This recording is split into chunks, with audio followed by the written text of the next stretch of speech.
ધોરાજીની રાજકોટના ધોરાજી નગરપાલિકાની ચૂંટણીનું મતદાન અત્યારે ચાલી રહ્યું છે। પૂર્વ ધારાસભ્ય લલિત વસોયાએ પરિવાર સાથે મતદાન કર્યું। 101 વર્ષના વૃદ્ધ માતા સાથે મતદાન કર્યું। ધોરાજીમાં 2017 થી 2022 સુધી કોંગ્રેસ વિકાસના કાર્યો કર્યા છે એવી વાત કરી રહ્યા છે વસોયા।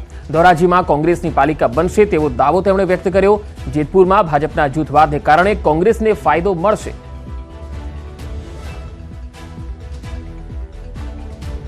રાજકોટ જિલ્લાની 4 બેઠકો પર આજે મતદાન શરૂ કરવામાં આવ્યું છે। જેવી રીતે વાત કરીએ જેતપુર, ઉપલેટા, ભાયોદ અને ધોરાજી શાંતિપૂર્વક મતદાન કરવામાં આવ્યું છે। આપ સીધા દ્રશ્યો બતાવીશ કે તે આદર્શ એજ્યુકેશન સ્કૂલના અંદરમાં જે પૂર્વ ધારાસભ્ય છે લલિતભાઈ વસોયા તે પોતાના માતૃશ્રી 101 વર્ષના માતૃશ્રીને લઈ અને તે મતદાન મથકે પહોંચ્યા હતા અને શાંતિપૂર્વક અત્યારે મતદાન ચાલી રહ્યું તેને લઈને આપણી સાથે અહીંયા લલિત વસોયા પૂર્વ ધારાસભ્ય તેની જોડે આપણે વાત કરવાનો પ્રયત્ન કરશું। એટલે શું કહેશો, કેવો જેતનો વિશ્વાસ? ધોરાજી નગરપાલિકા ની આ ચૂંટણીની અંદર અમે 36 બેઠક જીતવાના પ્લાનિંગ સાથે ચૂંટણી લડી રહ્યા છીએ। 2017 થી 2022 સુધી ધોરાજી નગરપાલિકા ઉપર કોંગ્રેસ પાર્ટીનું શાસન હતું અને જે વિકાસલક્ષી કામો છેલ્લા 60 વર્ષની અંદર આ વિસ્તારની અંદર ન થયા હોય એવા કામો અમારી કોંગ્રેસ પાર્ટીની બોડીએ કર્યા છે અને એના આધારે કહું છું કે પ્રજા અમારાથી ખુશ છે અને 36 બેઠક ઉપર કોંગ્રેસ પાર્ટીને વિજય અપાવશે। શાંતિપૂર્વક મતદાન ચાલી રહ્યું છે અને ચુસ્ત પોલીસ બંદોબસ્ત દ્વારા અત્યારે શાંતિપૂર્વક મતદાન ચાલી રહ્યું છે। મુના પકાડી, ન્યૂઝ ગુજરાતી, જેતપુર।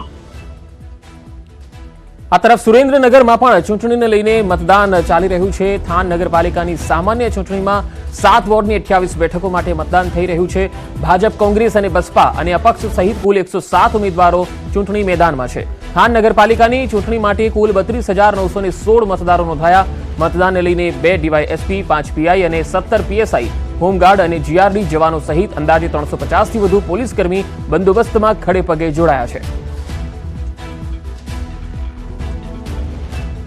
સુરેન્દ્રનગર જિલ્લાની થાન નગરપાલિકાની સામાન્ય ચૂંટણી તેમજ લીંબડી અને ધાંગધ્રા નગરપાલિકાની એક બેઠક માટેની પેટા ચૂંટણી તેમજ લીંબડીની ચૂંટણી બેઠકની તાલુકા પંચાયતની તેમજ સાયલાની ધારાડુંગરી બેઠકની જે તાલુકા પંચાયતની જે સીટ છે એની માટે પેટા ચૂંટણી જે છે એ આજે વહેલી સવારથી મતદાન શરૂ થયું છે। ખાસ કરીને સુરેન્દ્રનગર જિલ્લામાં થાન નગરપાલિકાની જે સામાન્ય ચૂંટણી છે આ સામાન્ય ચૂંટણીમાં કુલ 7 વોર્ડની 28 બેઠક માટે 107 ઉમેદવારો વચ્ચે જે જંગ છે જામી ગયો છે। અને ખાસ કરીને જો વાત કરું તો થાન નગરપાલિકામાં ભાજપ અને કોંગ્રેસ ઉપરાંત આમ આદમી પાર્ટી અને બસપાના ઉમેદવારો પર ઝંપલાવ્યું છે। ત્યારે ક્યાંક ને ક્યાંક જે થાન નગરપાલિકાની ચૂંટણી છે ભાજપ માટે આ વખતે જે પોતાની આબરૂ છે બચાવવાનો પ્રયાસ કરવાનો જે આવી રહ્યો છે। કારણ કે ખાસ કરીને જો વાત કરવામાં આવે તો થાન નગરપાલિકામાં છેલ્લા 25 વર્ષથી ભાજપનું એક ચક્રી શાસન છે, ત્યારે આ વખતે કંઈક નવા જૂની થવાના એંધાણ છે। જોકે મતદારોમાં જોઈએ તેવો ઉત્સાહ ચાલુ વર્ષે જોવા નથી મળી રહ્યો। ક્યાંક ને ક્યાંક મતદાન મથકો છે એમાં સામાન્ય લાઈનો જોવા મળી રહી છે। ત્યારે બપોર સુધીમાં અંદાજિત કેટલું મતદાન થાય છે તેના આધારે જે પરિણામો છે એનો સાચો કદાચ અંદાજ લગાવી શકાય। Akshay Joshi, news 18 Gujarati, than.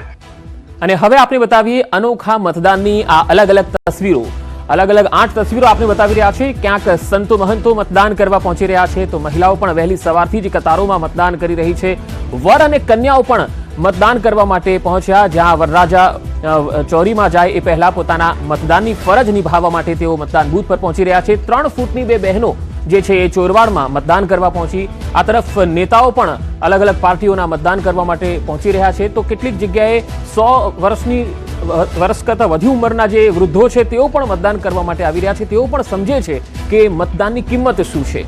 વિકલાંગ પણ મતદાન કરવા માટે અહીંયા આવી રહ્યા છે, દિવ્યાંગો પણ આવી રહ્યા છે। બંદોબસ્ત વચ્ચે હાલ મતદાન ચાલી રહ્યું છે। તો આજે અલગ અલગ જગ્યાઓથી મતદાનની તસવીરો આવી રહી છે। ક્યાંક વૃદ્ધો, ક્યાંક દિવ્યાંગો, ક્યાંક મહિલાઓ, સંતો મહંતો, રાજકીય નેતાઓ બધા જ લોકો પોતાના મતનો ઉપયોગ કરી રહ્યા છે।